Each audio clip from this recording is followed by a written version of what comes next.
시간에 생각해야 될 것을 하려고 하는 것은 요한계시록의 구조 문제인데요. 어떤 내용을 상대방이 잘 이해하고 한 번 들었을 때, 두 번이 아닙니다. 딱 한 번 들었을 때 머리에 잘 정리할 수 있게 하려면 그것을 체계적으로 언급을 해야 해요.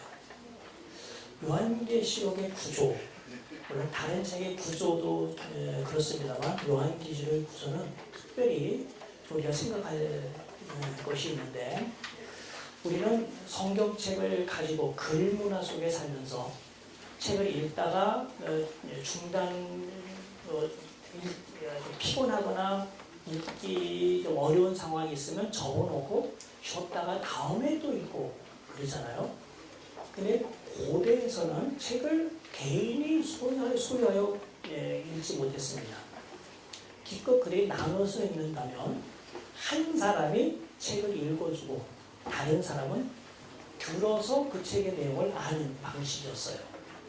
그러니까 한 자리에 처음부터 끝까지 다 읽고 들을 수 있겠고, 아니면 그것을 몇 차례 나눠서 읽고 듣고 할 수는 있겠죠.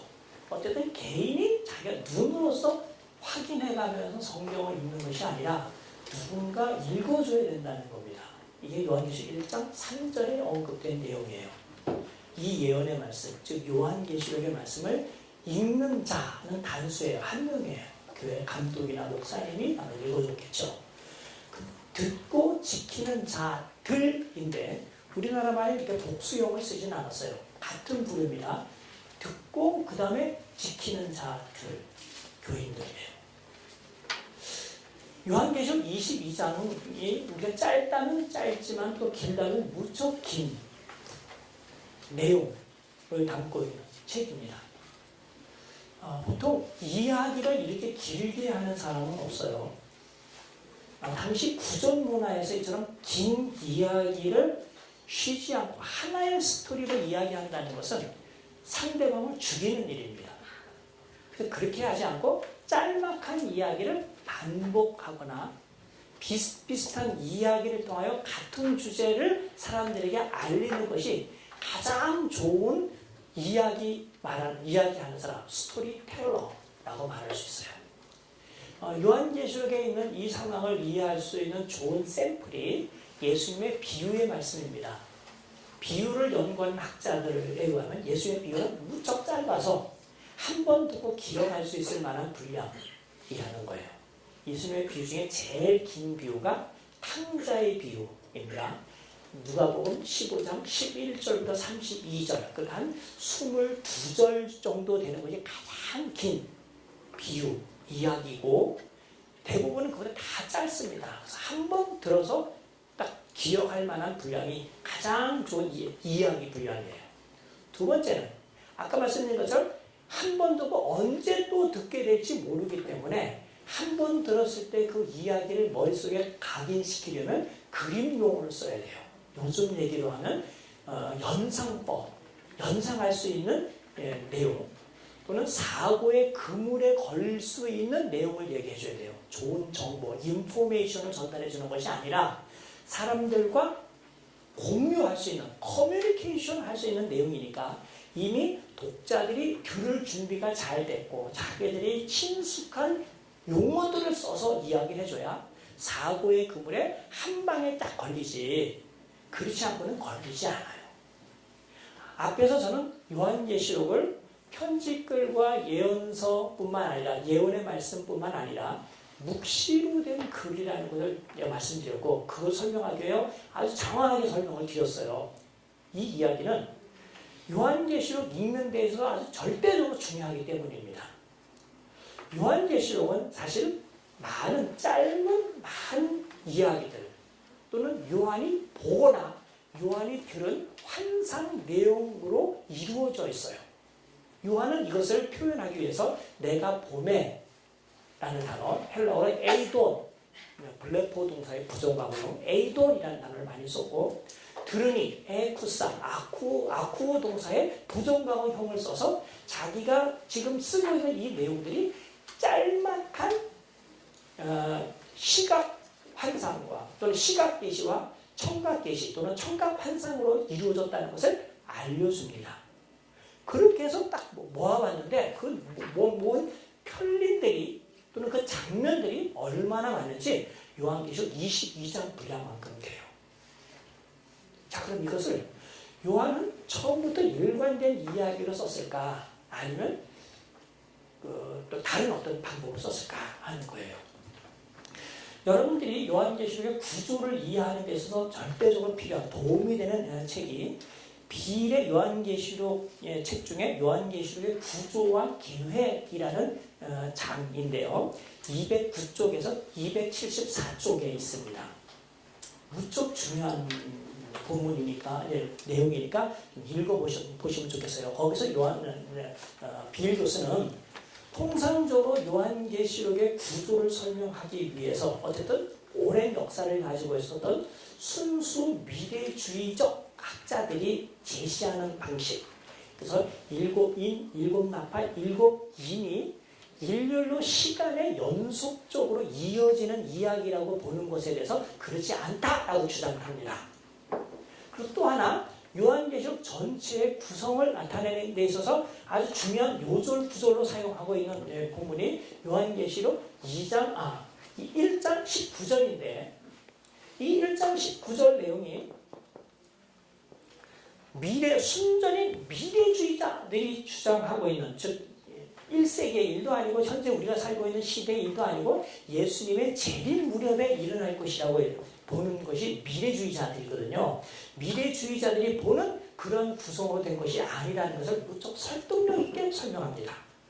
그래서 상대방의 이야기를 하고 그 상대방의 이야기의 논리적인 모습 또 잘 지적한 것들을 계속 설명하고 있어서 약간 우리가 혼란스러울지 모르겠지만 처음에 상대방의 견해를 주장하고 그 다음에 비일 교수는 그 상대방의 견해의 논리적인 모순이나 요한계시록과 맞지 않는 부분들을 지적하고 그 다음에 세 번째 요한계시록은 이렇게 봐야 한다라는 비일 교수의 견해로 이제 마무리되는 방식으로 계속 분석을 해요. 어쨌든 1장 19절이 그동안 요한계시록의 구조를 설명하는 가장 좋은 대안으로, 아주 체계적인 대안으로 생각해왔는데 이것이 철저하게 무너졌습니다. 그 점에 대해서는 제 책에서 제가 또 지적을 했죠. 제 책 118쪽에서 120쪽 한 3페이지에 걸쳐서 1장 19절의 내용이 미래주의자들이 얘기하는 그런 식의 내용이 아니다 하는 겁니다. 도대체 이 내용이 뭐고 미래주의자들은 이 구절을 통하여 어떻게 요한계시록 분석했길래 전환일까 생각하는 사람을 위해서 잠깐 간단하게 요약해 드리도록 하겠습니다. 반모섬에 나타나신 인자이신 그분이 즉 위주 예수 그리스도신데 그분이 요한에게 이렇게 말씀을 해요. 너가 어떤 내용을 기록하라 하는 거예요. 내가 본 것과 시방 있는 일, 이제 있는 일,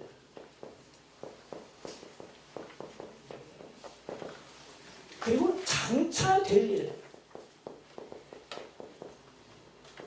일을 기록하라 그랬습니다. 여기에 시제상 과거, 현재, 미래가 등장해요. 요한이 본 것은 예수님이 그 말씀 하시기 전에 반모섬에 있을 때 큰 소리가 나서 뒤를 돌아봤더니 발까지 끓이는 흰 옷을 입으신 분이 7촛대 가운데 거닌 것을 보게 됐어요. 그래서 그가 본 것이라고 하면 1장의 내용이 거기에 해당된다는 거예요. 이제 있는 일이란 요한이 살던 당대 교회에 일어나고 있는 현상적인 일을 설명하고 있거나 현상적인 일과 관련된 내용. 그래서 이들이 생각하더니 2장과 3장이 여기에 해당된다고 보았습니다. 그럼 장차될 일은 뭐냐?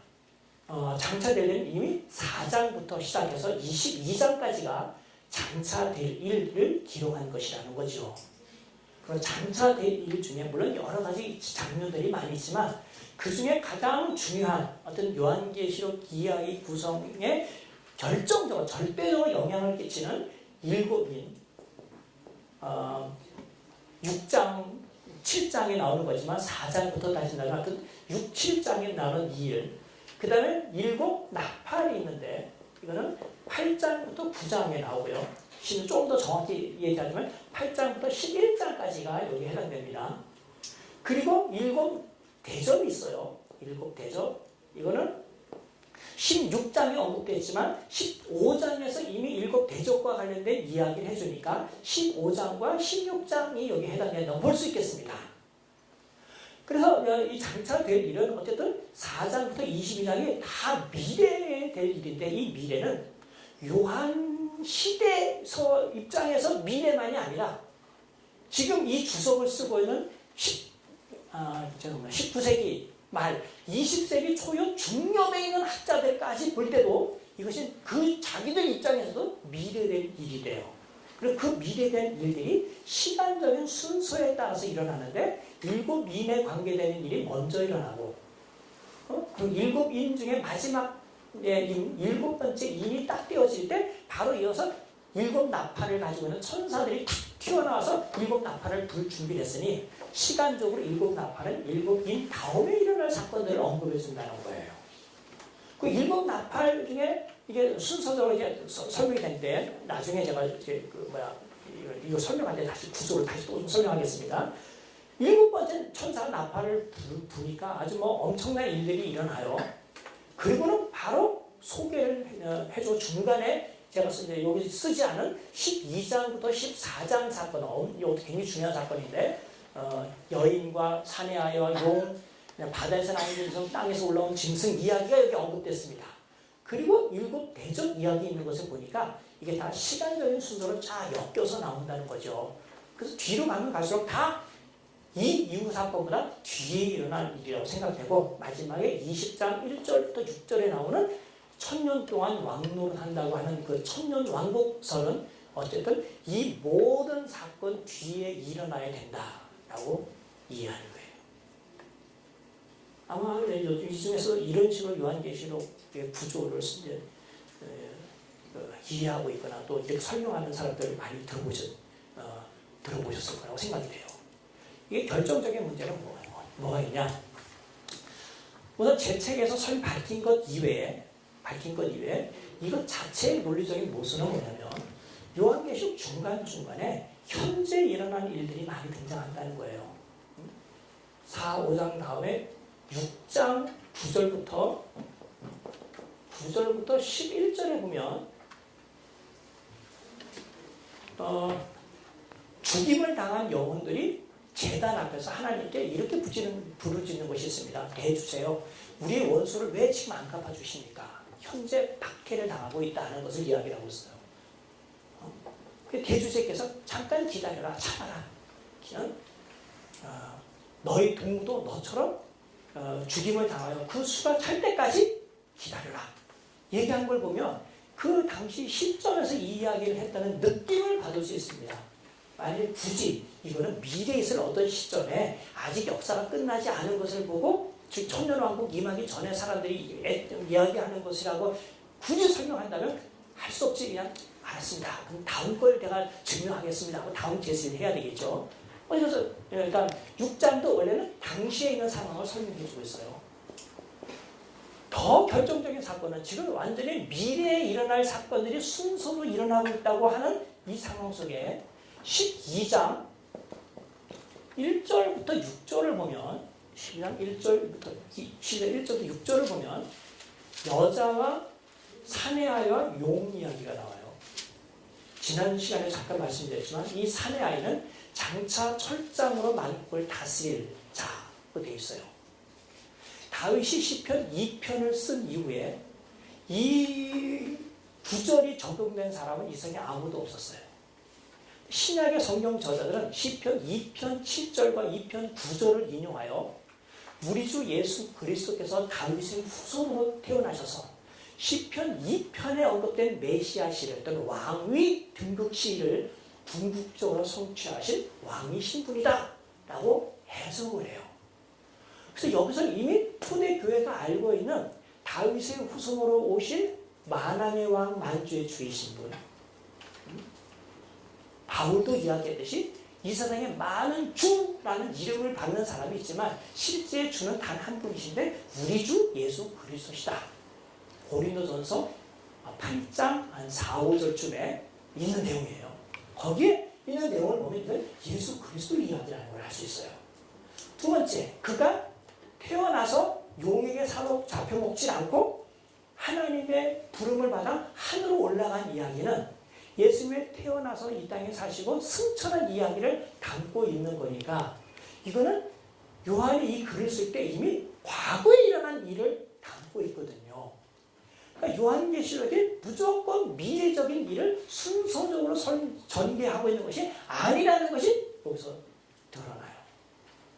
나머지는 자기의 신학적 경향에 따라 무조건 미래라고 이해할 수 있고 아니면 이건 그렇지 않다, 어떻다라고 이제 다르게 설명할 수 있겠지만 적어도 제가 볼 때 이 두 본문은 누가 보더라도 자기가 진짜 고집을 피우지 않는 한 객관적으로 요한계시록을 보면 이거는 현재 일어나는 당대에 일어나는 일이거나 또는 예수님의 생애를 언급하고 있는 거니까 이거는 시간적인 면에서 미래에 속한 것이 아니라 과거나 현재에 속한 것이라고 말할 수 있는 거예요. 그러면 요한이 왜 이런 것 사람들이 오해하게끔 요한계시록 1장 19절에서 이런 말을 했을까? 그 오해는 사실 이런 글을 쓰는 신학자들에게 있었지 제가 생각할 때 1세기 교회는 이런 오해를 하지 않았을 거라고 믿습니다. 왜냐하면 이것은 당시 어떤 사람이 하나님의 말씀을 전하는 선지자라고 이야기했을 때 그 선지자는 글자 그대로 신탁을 받는 사람이에요. 사람이지만 신과 접촉을 해서 신의 교시를 받거나 신의 말씀을 받아서 사람들에게 전달해야 되거든요.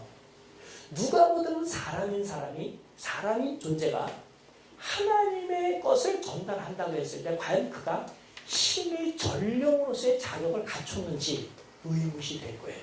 이가 과연 신의 교시를 받았느냐 하는 거죠.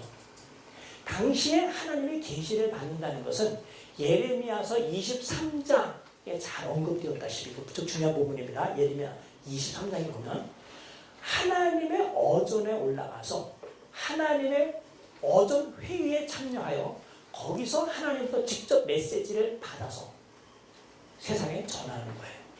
아마 예레미야 23장은 여러분이 이해하지 못한다면 이사야 6장은 잘 아실 거예요. 이사야가 선지자가 되는 것을 설명하기 위한 내용인데 이사야가 어느 날 우시야가 죽은 후에 하늘에 올라가요. 그럼 하나님이 앉아 계시고 거기에 스랍들이 거룩하다 거룩하다 노래를 하죠. 그때 하나님께서 이런 말씀하십니다. 우리가 누구를 보내면 누가 우리를 위하여 갈고 즉 지금 범죄한 이스라엘 백성들에게 죄를 지적하고 하나님이 내릴 심판과 그들이 만일 돌이키면 하나님의 심판을 거두겠다는 그 하나님의 메시지를 전달하는 사람을 뽑고 싶은 거예요. 예레미야 같은 경우에 하나님께 직접 너 선지자로 해서 이 말씀을 전해라 했더니 예레미야가 저는 나이가 어리니까 못하겠습니다 라고 막 안 나가겠다고 고사했죠. 막 반대하고 그랬는데 하나님께서 너는 운명적으로 선지자로 태어난 사람이다 라고 이야기하는 바람에 이제 선지자로 가게 됐잖아요. 이사야는 이런 상황에서 어떻게 자기가 선지자 되는 것을 거부했느냐면 하나님의 말씀을 전하려면 거룩한 입술로 전해야 되는데 마치 모세처럼 나는 입술이 부정한 사람입니다. 그러니까 하나님의 이 거룩한 말씀을 전하기에 저는 자격이 없습니다. 이렇게 부인해요. 그래서 하나님께서 그런 문제라는 걱정 말아라. 내가 너를 거룩하겠다. 그래서 숯불로 이사야의 입을 거룩하게 해서 메시지를 전하는 사람을 만들어 주겠죠. 그래서 이사야가 그 경험하고 난 다음에 입술이 화상 입었어요? 그거 아니야. 그러니까 이걸 문자적으로 이해하면 화상 입은 거고 이걸 상징적으로 이해하면 선지자로서의 말씀을 전할 만한 자격을 하나님께서 부여했다라고 이해하는 거죠. 둘 다 공통점은 하나님의 어전회의에 참여하여 하나님의 말씀을 직접 듣는 겁니다. 근데 메시아들 두 사람의 메시지를 가만히 분석해보면 둘 다 이런 거예요. 이사야서 1장에 소는 그 임자를 알고 나귀는 그 주인하는데 이스라엘 백성들은 하나님을 버렸다 하는 거죠.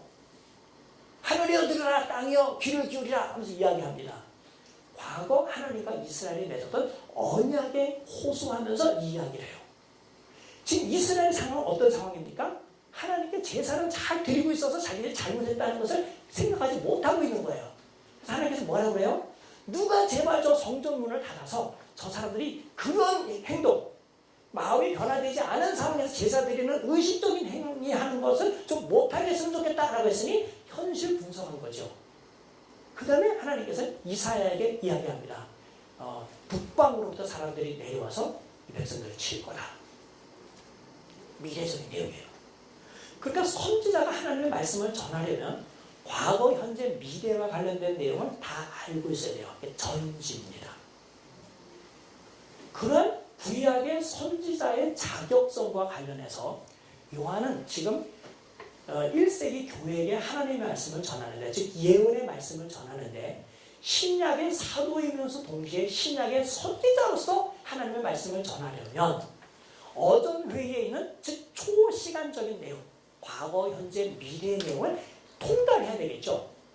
그래서 그 통달했다고 하는 것을 주님께서 요한에게도 주지시키고, 요한이 글을 쓸 때 다른 교회도 이 요한은 다른 존재, 다른 사람이 아니라 바로 내가 과거, 현재, 미래와 관련된 것을 모두 다 알려서 다 알고 있는 사람으로서 메시지를 전하는 거다라고 얘기하는 거예요. 많은 사람들이 내 책에 보면 각주에 대한 많이 다뤄놨는데, 많은 학자들이 이런 고대의 이런 선지자됨을 연구하면서 이 내용이 거의 선지자의 자격을 충분히 가졌다는 것을 알려주는 공식적인 공식어구, 포뮬라라고 하는 것을 발견하게 됐어요. 그러니까 요한계시록의 내용은 그냥 어떤 짤막한 지식을 알아서 전달해 주는 게 아니라 자기는 선지자로서의 자격을 구비하여, 즉 주님께서 얘기하는 거죠. 주님께서 요한에게 요한 자신은 이런 자격을 구비하여 과거, 현재, 미래 모든 지식 전지를 가지고 메시지를 전하는 사람이다 하면서 알리려는 데 이 목적이 있어요. 그럼에도 불구하고 요한계시록에 있는 이 내용은 역시 교회와 관련하여 과거에 있는 일, 즉 메시아가 초림하셔서 끼친 은혜와 또 교회의 변화된 상황을 다루고 있고, 현재 7교회를 비롯하여 1세기 교회가 로마로부터 받는 압제 또는 황제 숭배를 강요하고 하나님이 아닌 우상에게 절하기를 강요하는 중에서 막 핍박을 당하고 어려운 상황에 있는 현실적인 상황, 지금 있는 일도 다루고 있고, 그리고 메시아께서 오셔서 이 교회를 어떻게 영광스럽게 할 것인지, 교회를 악해하는 이 세상 사람들을 또는 그 우두머리를 어떻게 최종적으로 심판할 것인지 등 그리스도의 미래와 관련된 내용을 다 담고 있는 거예요. 이것이 시간적인 순서가 아니라 요한계시록 전체에서 다루고 있다는 겁니다. 자, 그렇다면 우리가 이제 궁금한 것은 이렇게 아주 시간적으로 3시간대에 있는 이런 날들이, 이것들이 마치 그 블럭,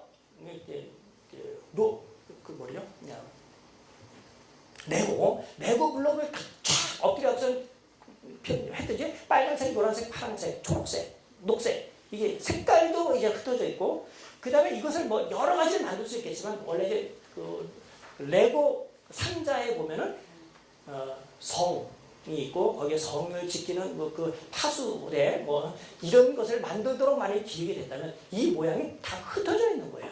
어딘가에 들어갈 건데, 요한은 이것을 어떻게 체계화 있게 앉은 자리에서 딱 들으면 이것을 구성할 수 있도록 구성화했을 것인가. 이 구조 문제예요. 구조 문제를 이해하는 중요한 단서는 제 책 89페이지에 요한계시록에 자주 사용되는 반복어에서 찾을 수 있다고 생각합니다.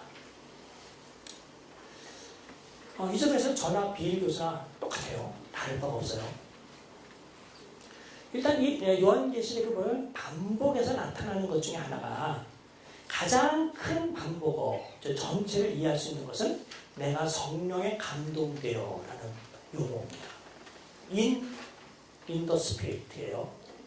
in the spirit, 대문자 S인데, 이거는 성경 저자들이 만일 글을 쓴다면 하나님의 영의 감동을 받아서 글을 쓰듯이 기록만 아니라 듣거나 보는 그 일을 하는 데 있어서, 그러니까 계시 전 단계입니다. 글쓰기의 전 단계인데, 본 것을 쓰고 들은 것을 쓰는 그 단계에 있어서 요한의 모든 경험이 그냥 개인적인 경험이나 자기의 소망을 표현한 것이 아니라 성령의 영감을 받아서 이렇게 한 것이라는 것을 밝혀주는 거예요. 나는 성령에 감동되어 하는, 성령 안에서 이런 경험을 했다 하는 것을 설명해 줍니다. 이런 어구가 요한계시록 네 군데가 등장해요. 4장 1절. 그리고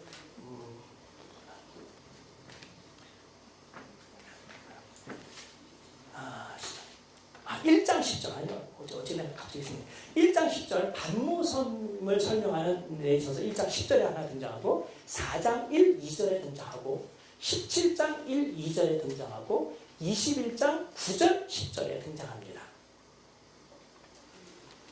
그런데 이 각각의 언급에 있어서 흥미로운 것은 자기가 성령 경험을 한 장소를 언급하면 장소와 결부시켰는데, 내가 반모섬에 있을 때, 성령에 감동되어 반모섬에 있을 때 이런 것을 보았다라고 언급을 해요. 그래서 소위 이거는 반모섬 환상 경험이라고 이름을 붙일 수 있겠습니다. 그리고 나서 4장에 보면 아까 말씀드린 것처럼 큰 소리로 올라오라 해서 하늘로 올라가서 듣거나 본 경험한 것이 있어요.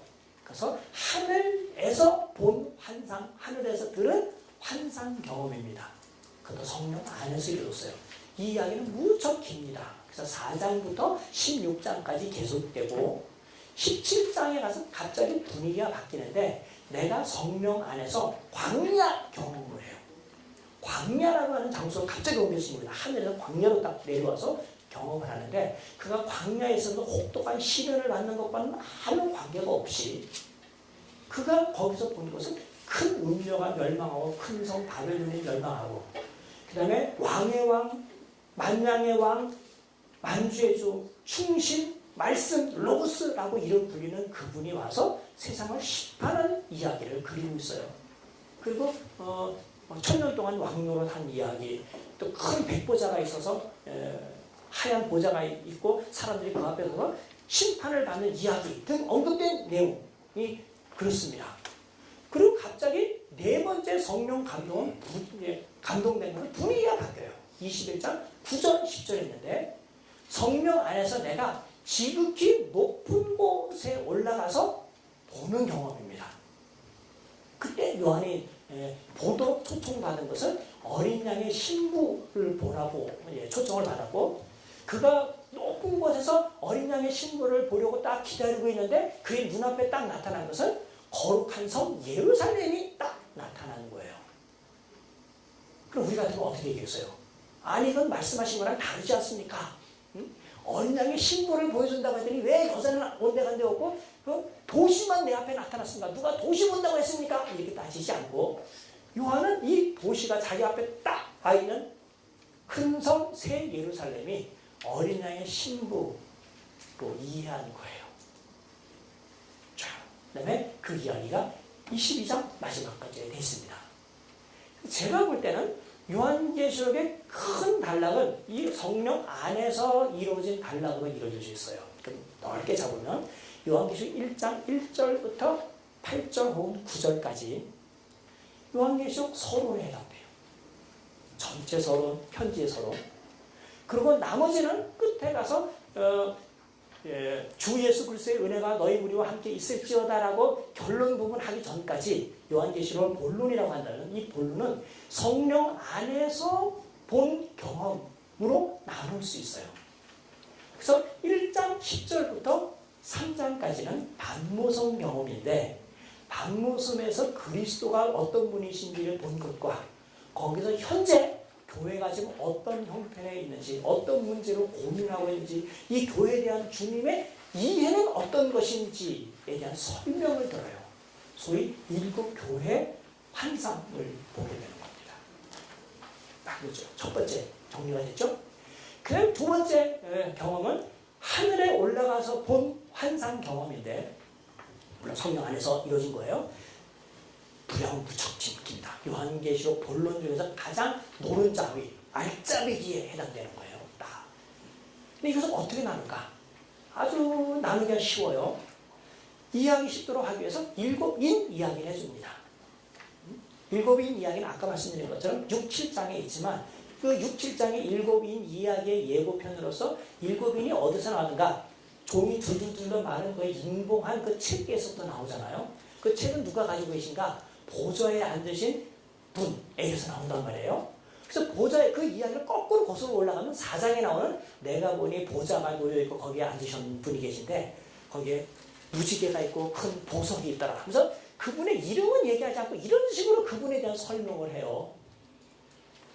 에스겔 1장을 읽은 사람이라면 이분은 하나님이시구나 하는 누구나 다 알 수 있어요. 에스겔에 있는 이야기를 가지고 왔어요.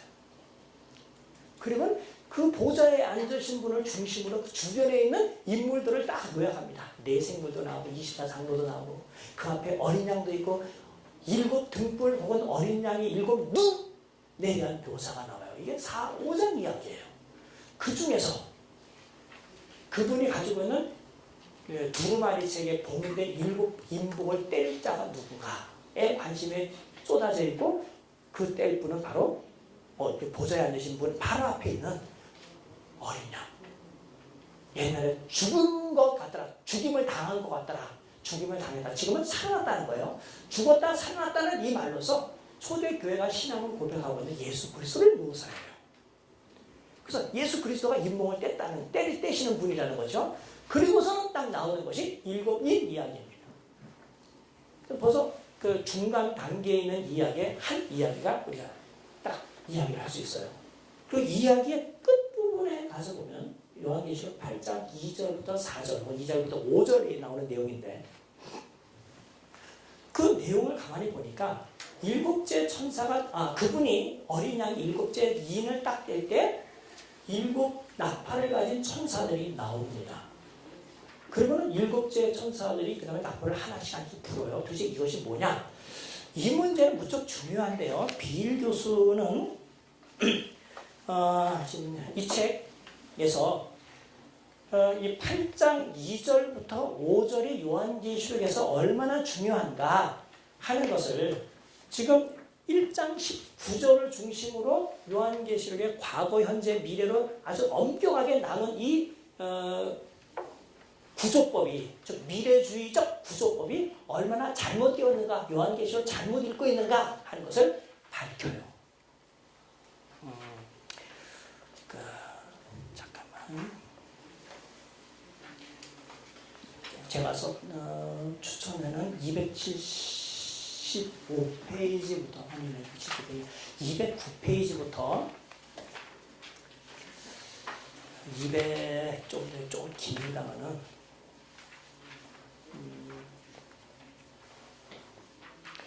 243페이지까지 아마 보시면 되겠네요. 거기에 보면 8장에 나오는 이 내용은 11장에 있는 내용과 거의 비슷한 기능을 하는데 11장 15절부터 18절 11장 15절부터 18절에 나와 있는 내용은 참 비슷한데 이 두 본문은 요한계시록 이야기 전기에 있어서 제가 만물림이라고 번역한 그런 기능을 한대요. 영어로는 인터락킹이라고 하는 단어입니다.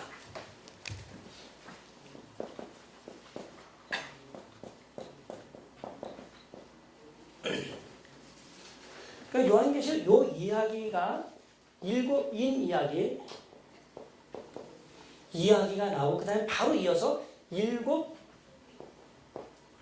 나팔 이야기가 이어지는데 지금까지 미래주의자들은 약간의 다른 방식이긴 하지만 이것이 시간적으로 딱 이렇게 눕혀서 7인 다음에 7 나팔 이렇게 하지 말자.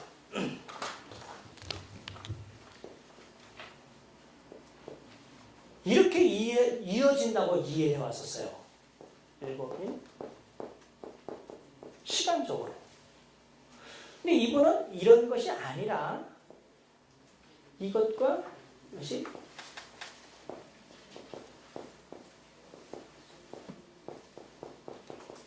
이렇게 겹친대요. 이 겹치는 이 부분이 8장 2절부터 5절인데, 즉 일곱 번째 이는 일곱 인 시리즈의 내용을 마무리하는 역할을 합니다. 그러면서 일곱 인을 마무리하면서 동시에 이것은 앞으로 이야기할 일곱 나팔 이야기를 소개하는 일을 하는 거예요.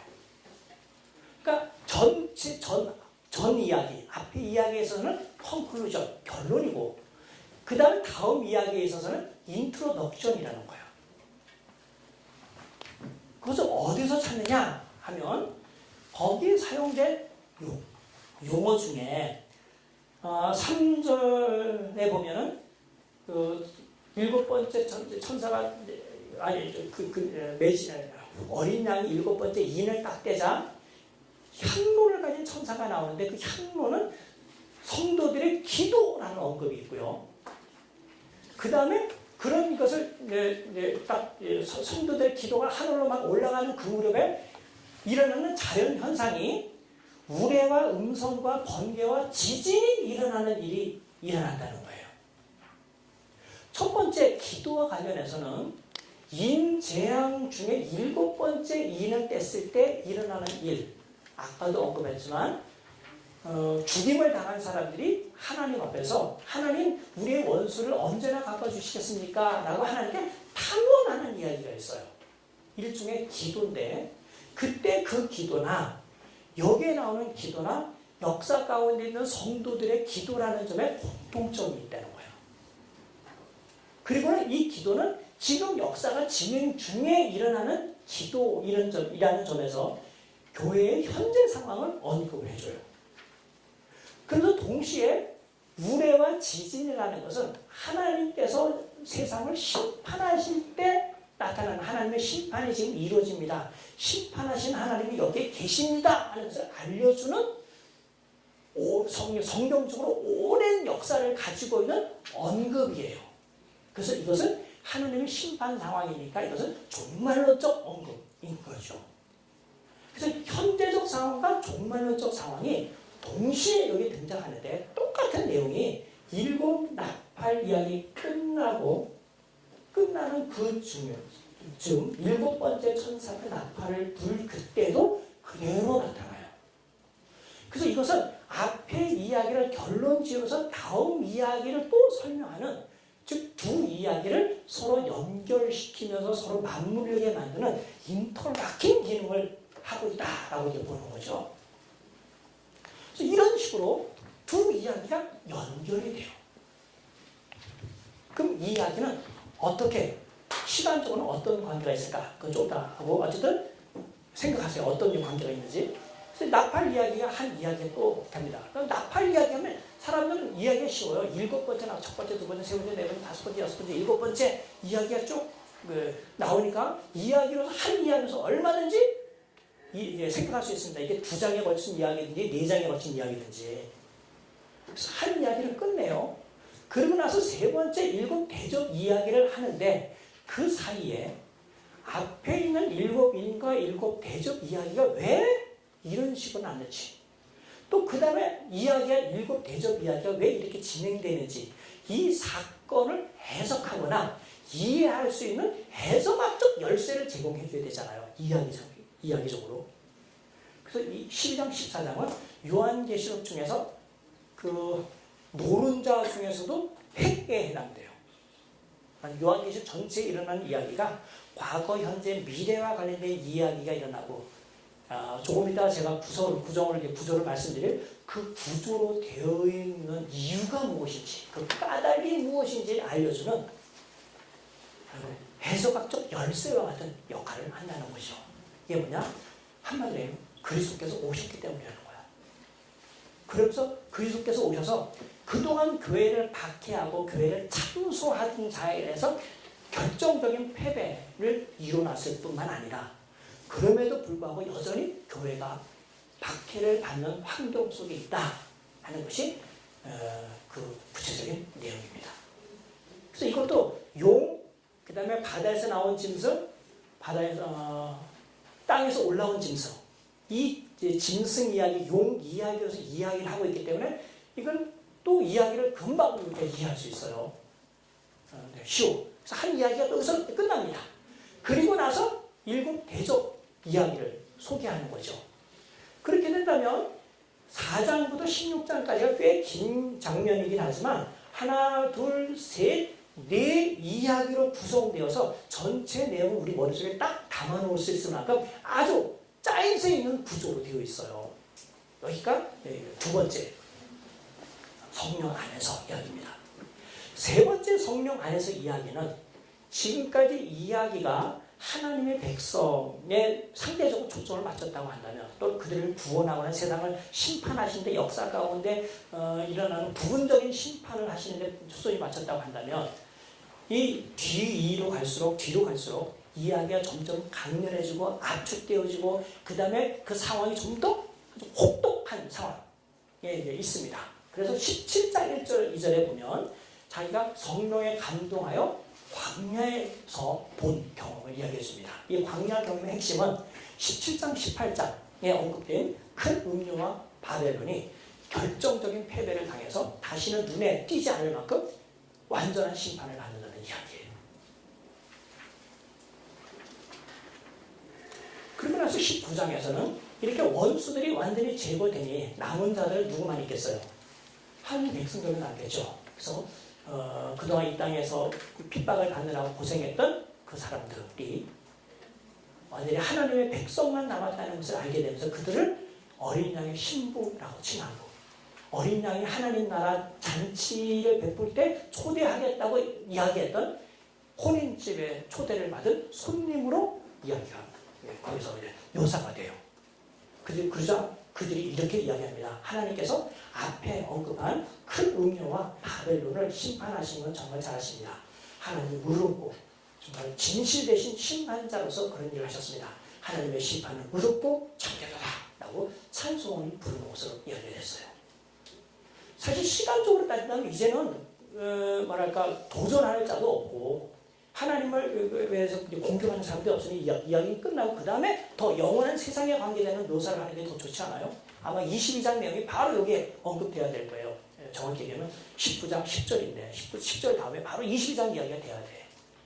근데 우리의 바람과 정확하게 엇나가게 19장 11절에 또 다른 이야기가 나옵니다. 전쟁 이야기가 나와요. 이 세상의 권력자인 왕과 장군들이 어린 양에 대하여 그리스도에 대하여 전쟁을 일으켜요. 그래서 전쟁에 그분이 그들을 다 죽입니다. 그래서 얼마나 많은 사람이 죽였는지 온 하얀 옷이 온통 피, 마치 포도주에 이제 빠른 옷처럼 그렇게 피로 물든 옷을 입고 다 나타나요. 과정을 보니까 그가 왕과 장군들을 죽이고 나서 그들을 공주의 새들에게 땅에 있는 들짐승에게 먹이를 딱 줬다는 거죠. 이 이야기는 에스겔 38, 39장에 나오는 이야기를 요한계시록이 패러디해서 언급했다는 것을 알게 됩니다. 그러고 난 다음에 20장에 천년 동안 왕노를 하는 이야기가 나오고 20장 마지막 부분에 보면 용이 결국 잡혀서 불모새에 빠지게 된다는 이야기로서 마무리가 돼요. 그러고 난 다음에 심판받을 자가 어디 있겠어요? 근데 또 심판 이야기가 나와요. 20장 11절부터 14, 15절에 그 유명한 백보자 심판 이야기가 나옵니다. 가만히 보니까 이거는 같은 이야기를 다른 관점에서 또 이야기하고 있구나 하는 생각을 하게 돼요. 그리고 마지막으로 21장에 가서야 비로소 새하늘과 새 땅이 있고 예전에 이 땅에 있었던 것을 다시는 보이지 않겠다는 대선언으로서 세 번째 성령 안에서 본 환상 경험을 마무리합니다. 마지막 21장 9절과 10절에 보면 아까 말씀드린 것처럼 어린 양의 신부를 보여주는 이야기가 있는데 그 신부 대신에 거룩한 성 새 예루살렘이 나타났고 그 새 예루살렘에 대한 묘사를 설명하면서 마치 신부가 신랑을 위하여 단장한 것 같다라는 21장 1, 2절의 내용이 여기에 적용되듯이 이것이 그냥 일반적인 도시 이야기가 아니라 어떤 다른 실체를 도시의 관점에서 설명하고 있다는 것을 우리가 알게 돼요. 그 비밀은 나중에 마지막 날로 설명을 드리겠습니다. 그리고 22장 첫날 말씀드린 것처럼 창세기 2장에 나오는 에덴 동산의 회로로서 나타나죠. 그래서 요한계시록 전체를 큰 네 단락으로 나눠서 성령 안에서 본 경험으로 문단 나누게 하면 지금 제가 강의하고 보지 않고 정리해 드린 것처럼 여러분들도 이렇게 머릿속에 정리가 되지 않을까 하는 생각이 듭니다. 그리고 다시 제 책을 보면 그 안에 들어가는 그 내용들은 아까 이렇게 간간히 말씀드렸습니다만은 짤막짤막한 환상들로 이루어져 있어요. 뭐 시각계시, 그 다음에 청각계시. 요한계시는 이 많은 이제 그 다양한 계시들을 환상들을 이런 식으로 네 단락으로 크게 네 단락으로 나눴을 때 1장 10절, 4장 1, 2절, 17장 1, 2절, 21장 9절, 10절 이게 나눈 다음에 여기 있는 이야기를 사람들이 잘 이해하도록 하기 쉽게 하기 위하여 당시 사람들이 어떤 숫자에 대하여 가지고 있는 가치를 이용하여 이것을 배열합니다. 그냥 뭐 17개나 되는 뭐 이런 식으로 하지 않고 다 이것을 7로 맞췄어요. 7. 심지어는 앞에 있는 박모성 경험도 교회를 언급할 때 여러 교회, 사실 신약 시대에 우리가 알고 있는 소아시아에 있는 교회만 하더라도 10개가 되는데 그렇게 하지 않고 7교회에 맞춰서 전체 7에다가 맞춘 것을 우리가 보게 됩니다.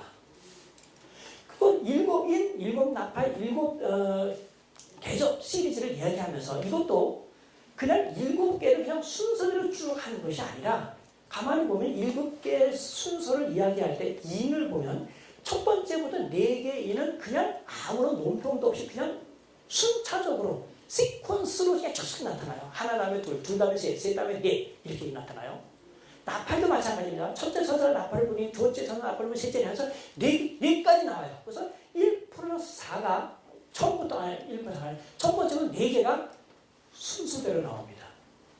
그리고 5개를 기대하는 그 사이에 잠깐 쉬었다가 5개, 이것과는 별도의 5개와 6개가 딱 이어서 나타나요.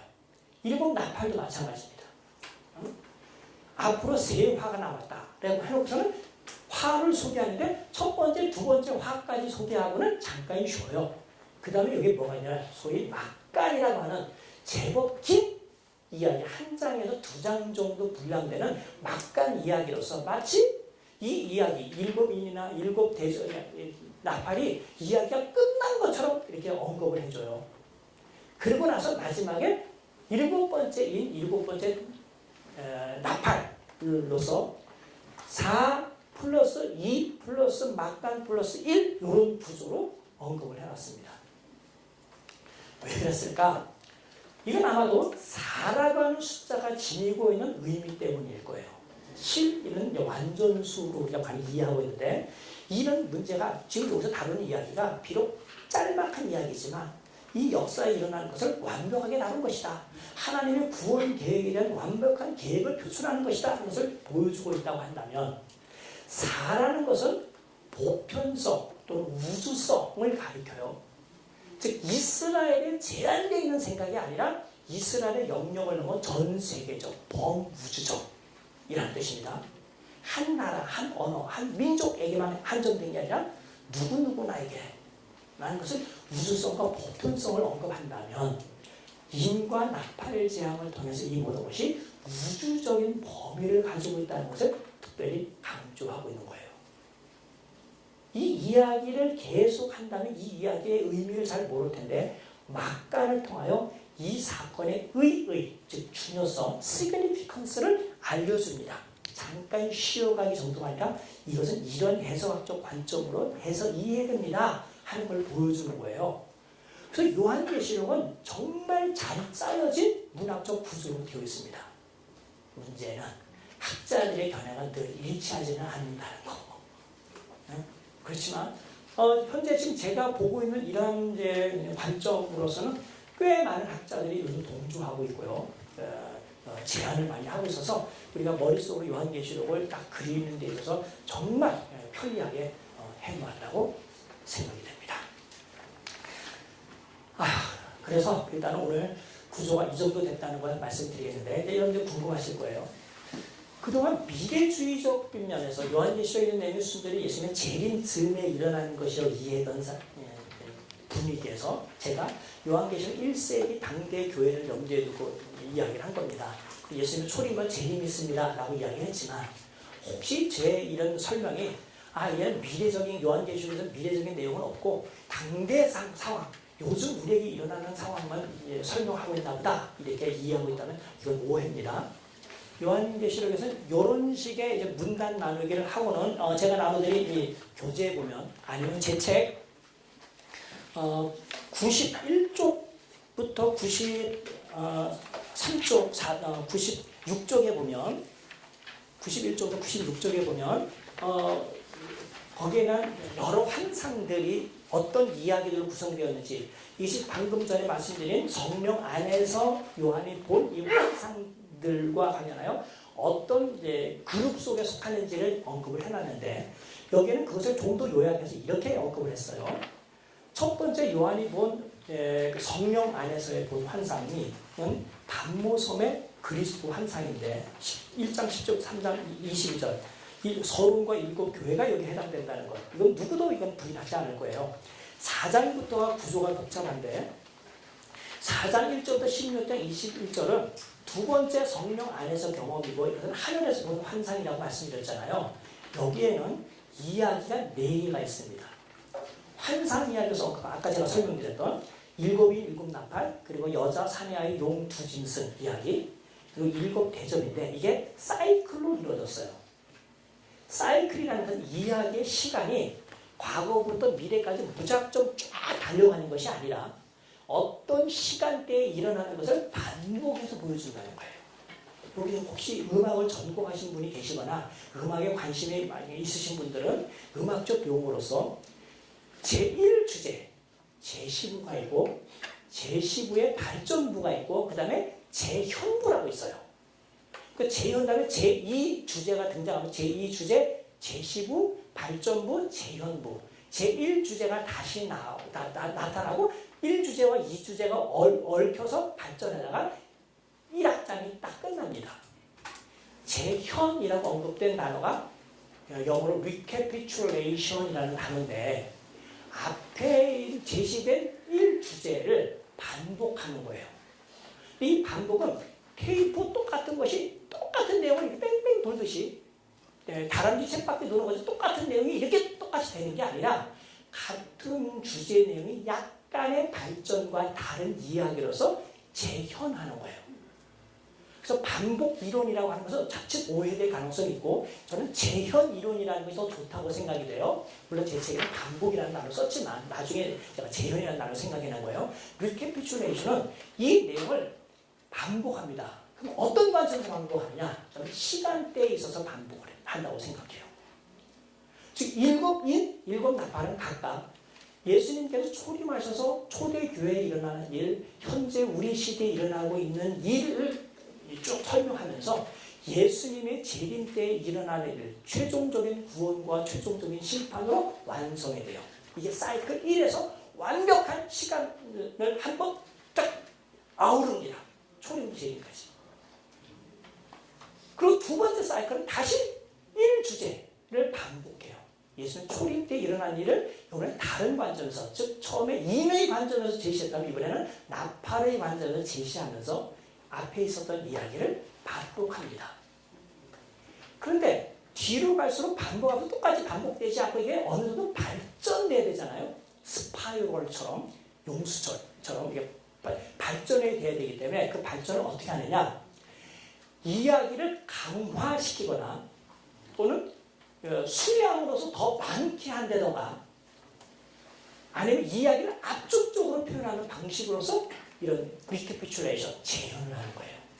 예를 들면 가장 중요한 7인 시리즈, 7나팔, 7대접 시리즈 중에서 7인의 때는 어떤 재앙이 발생하면서 사람들 4분의 1이 죽는 것으로 언급이 돼요. 근데 7나팔에서는 사람이 3분의 1이 죽는다고 언급이 됩니다. 근데 7대접에서는 사람이 모두가 죽는 것으로 되어 있어요. 그러니까 자칫 생각하면 처음에 왔을 때 예를 들면 여기 지금 4분단이라고 하면 처음에 여기 있는 사람 4분의 1을 딱 많이 죽였다고 칩시다. 나머지 사람들은 나팔지 않게 3분의 1을 죽인 거예요. 그러면 나머지 사람은 그 대접지 않게 나머지 죽였다라는 의미가 아니고 주님께서 오셔서 이 세상에 오셔서 초림 때 하셨던 일과 재림 때 하셨던 일을 똑같은 상황을 일을 가지고 설명하고 나팔을 가지고 설명하고 대접을 가지고 설명하는데 이야기상 즉 문학적 표현상 또는 발전상 앞의 이야기는 좀 더 넓게 두 번째는 좀 더 좁혀서 세 번째는 더 좁혀서 라는 의미로 문학적인 분량으로 4분의 1, 3분의 1, 100% 전부 이렇게 묘사한다는 거죠. 그래서 문학적인 기교도 있을 뿐만 아니라 이 이야기가 예수님의 초림과 재림과 관련된 이야기, 상황이라는 것을 누구나 알 수 있게끔 해줍니다. 그래서 이게 두 번째 성령 안에서 이야기에 나타나는 건데 사이클 4개를 우리가 찾을 수 있어요. 세 번째 광야에서 본 환상은 똑같은 방식으로 예수님의 초림부터 재림 때 일어날 일을 이번에는 좀 더 그러니까 주기를 빨리 해요. 아까는 주기가 12달 걸렸다면 두 번째는 8달 걸렸고 세 번째는 6달 걸렸다면 이번에는 한 3달, 2달, 1달 식으로 아주 주기를 빨리 합니다. 이런 식으로 사이클이 3개가 등장해요. 음료와 바벨론에 내려진 심판 이야기, 그 다음에 흰말 탄 이의 심판 이야기, 세 번째는 천년 통치와 크고 긴 보좌 심판 이야기. 그렇다면 이 사이클에 의한다면 만일 이게 옳다면 지난번에 어떤 분이 저한테 교수님은 천년왕국 중에 어떤 입장이냐 물었을 때 만약에 그렇다면 천년왕국이 사이클 7번째에 해당된다면 그리고 이 사이클은 아까 얘기한 것처럼 초림부터 재림까지 일어나는 것을 이렇게 재현하는 거였다고 했다면 이건 굳이 미래 사건에 두는 것이 아니라 이미 우리에게 일어나기 시작했던 것을 설명할 가능성이 무척 크다는 거죠. 그 증명은 다음 시간에 요거 공부하는 시간에 하도록 하겠습니다.